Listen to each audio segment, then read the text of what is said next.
Kembali lagi dengan saya tentunya di Alkatara. Pada malam kali ini saya akan menceritakan sebuah kisah yang emosional. Bagaimana jadinya jika seorang ayah yang baru saja dikuburkan, namun di rumah bukan ketenangan ataupun duka, justru pertengkaran saling jambak rambut antara anak dan ibu tiri. Karena perebutan harta warisan, setelah wasiat dibacakan, semua baru terungkap. Siapakah sebenarnya yang berhak? Maka mari kita dengar ceritanya dari awal.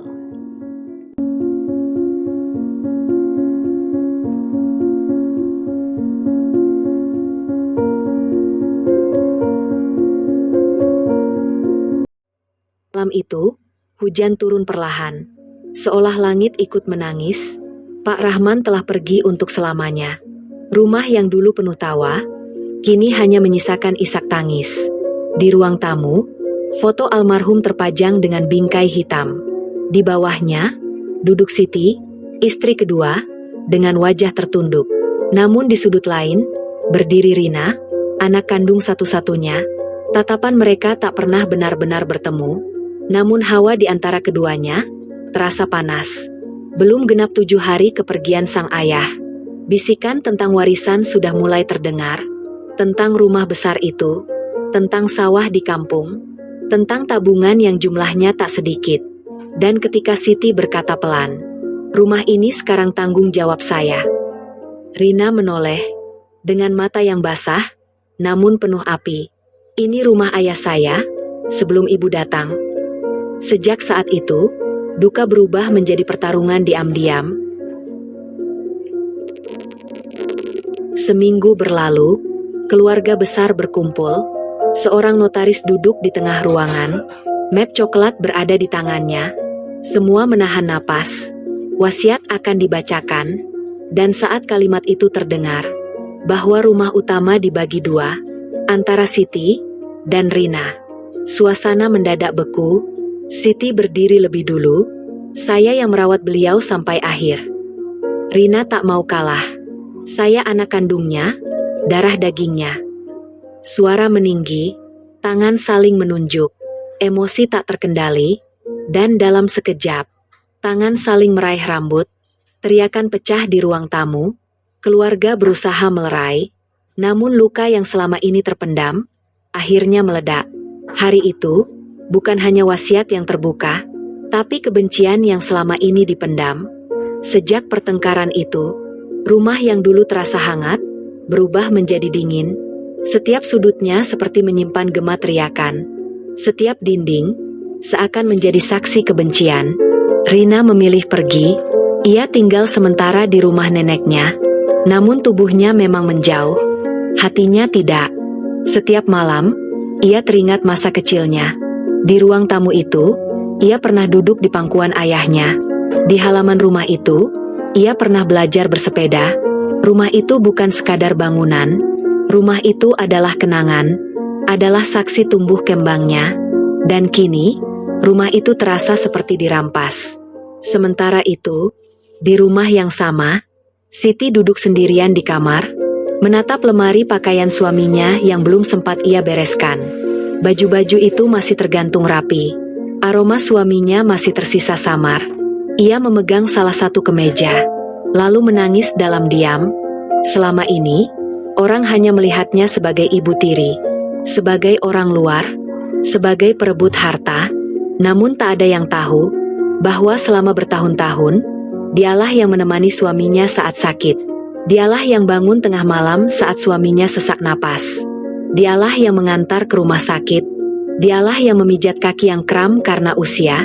Ia merasa pengorbanannya tak dihitung, tak dihargai, tak dianggap berarti. Di sisi lain, Rina mulai mencari dokumen lama, surat pembelian rumah, sertifikat tanah, rekening lama ayahnya. Ia ingin memastikan bahwa haknya tidak diambil, bahwa kenangan masa kecilnya tidak hilang begitu saja. Namun semakin ia mencari, semakin ia menyadari sesuatu, bahwa ayahnya memang membeli rumah itu sebelum menikah lagi.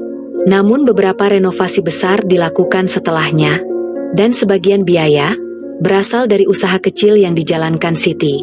Fakta itu membuat hati Rina bergetar. Ia tak pernah tahu, ia tak pernah mau tahu, karena selama ini, yang ia lihat hanyalah seorang wanita yang menggantikan posisi ibunya. Luka lama kembali terbuka. Rina teringat masa remajanya, saat ayahnya memutuskan menikah lagi. Ia merasa dikhianati, merasa ibunya tergantikan, merasa cintanya dibagi, dan mungkin kemarahan hari ini bukan hanya soal warisan, tapi soal luka yang belum pernah sembuh. Di malam yang sunyi, Siti pun teringat pertama kali masuk rumah itu. Tatapan dingin Rina, sapaan yang singkat, jarak yang tak pernah benar-benar hilang. Ia pernah mencoba mendekat, membelikan hadiah ulang tahun, memasak makanan kesukaan, namun semua terasa sia-sia. Hubungan mereka selalu berdiri di atas tembok tak kasat mata. Kini, tembok itu runtuh. Namun bukan karena mereka berdamai, melainkan karena saling menyerang. Konflik ini bukan lagi tentang angka di atas kertas. Bukan lagi tentang siapa mendapat berapa. Ini tentang rasa memiliki, tentang ketakutan kehilangan, tentang dua wanita yang sama-sama merasa paling berhak dan sama-sama merasa paling terluka. Tak ada yang benar-benar jahat, tak ada yang benar-benar suci, hanya dua hati yang sama-sama rapuh, yang tak pernah duduk bersama untuk benar-benar berbicara. Dan di balik semua itu, arwah seorang ayah mungkin hanya ingin melihat keduanya hidup damai, namun kenyataannya, warisan bukan menyatukan, justru membuka luka yang selama ini tersembunyi, dan babak baru akan segera dimulai. Karena ketika luka lama terbongkar, pilihan hanya dua, terus saling menghancurkan, atau mulai belajar memahami. Perselisihan masuk ke jalur hukum, surat-surat dibuka, saksi dipanggil, hubungan keluarga semakin retak. Nama baik keluarga mulai diperbincangkan tetangga. Namun suatu sore, Rina datang diam-diam. Ia melihat Siti duduk sendirian di teras. Tak ada lagi amarah di wajah itu.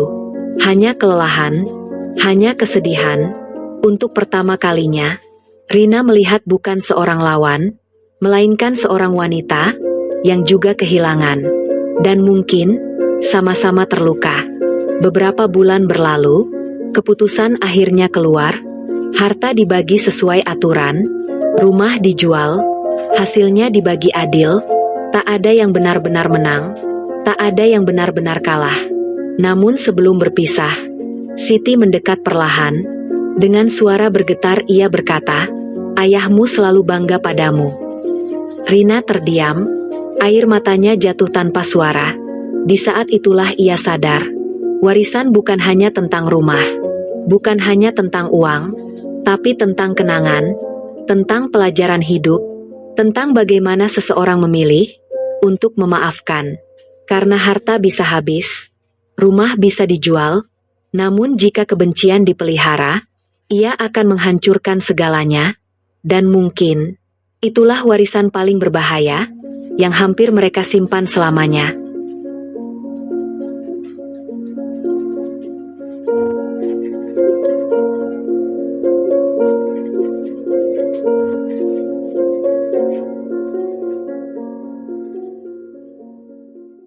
Jadi teman-teman, kesimpulan dari cerita tadi, pada akhirnya warisan itu memang terbagi. Namun luka yang tercipta tak mudah hilang. Mereka sadar harta bisa dicari kembali, tapi keluarga jika sudah hancur belum tentu bisa utuh lagi. Terima kasih sudah mendengarkan cerita ini. Salam.